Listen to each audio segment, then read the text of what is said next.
No Trump.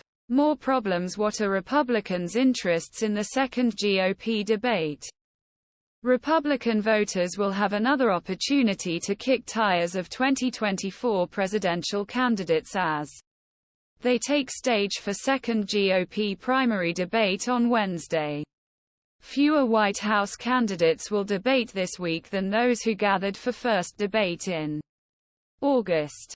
But it remains unclear how many will take the stage at Reagan Library in Simi Valley, California. 6 candidates qualified for the second debate before the September 25 deadline. And Trump once again refused to participate. The former president instead plans visit Michigan to talk striking auto workers. Trump remains undisputed frontrunner in the primary and has largely ignored other candidates for Republican nomination, as well as harsh attacks on Florida Gov. For example, polls in New Hampshire show Trump with a 26-point lead over his closest rival. That leaves the question of what other candidates need to do to break Trump's large lead and gain traction with the GOP base. Let's take a look at what's at stake for each of the candidates who qualify for Wednesday's debate. DeSantis faces runny nose. Should go on the offensive against Trump after months of attacks and negative scrutiny.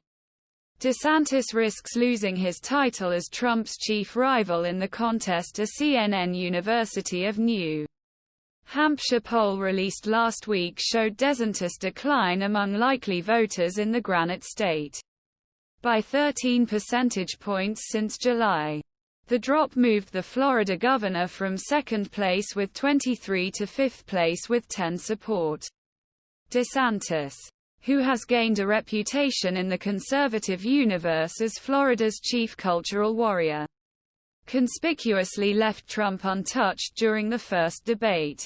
But DeSantis, who recently campaigned in Iowa, said anti-abortion activists should know that is getting ready to sell you out after the former president called Florida's 6-week abortion ban a terrible mistake politically. He later told a TV news channel that he believes Trump deserves the GOP nomination and that he hasn't really done the work to win people's votes. DeSantis cannot afford to lose any more ground. Many expect him to be more aggressive on stage this week. Haley likely to highlight her ability to beat Biden or Harris if anyone got an adrenaline rush from the August 23 debate in Milwaukee. It was former South Carolina Gov. Nikki Haley, who saw a surge in the polls. Haley is trying to strike more traditional tone for a Republican candidate, emphasizing fiscal policies such as lowering middle-class taxes as way to ease ongoing economic woes. Haley, speaking in New Hampshire, where she is now voting for a third term, said her former boss was thin-skinned and easily distracted.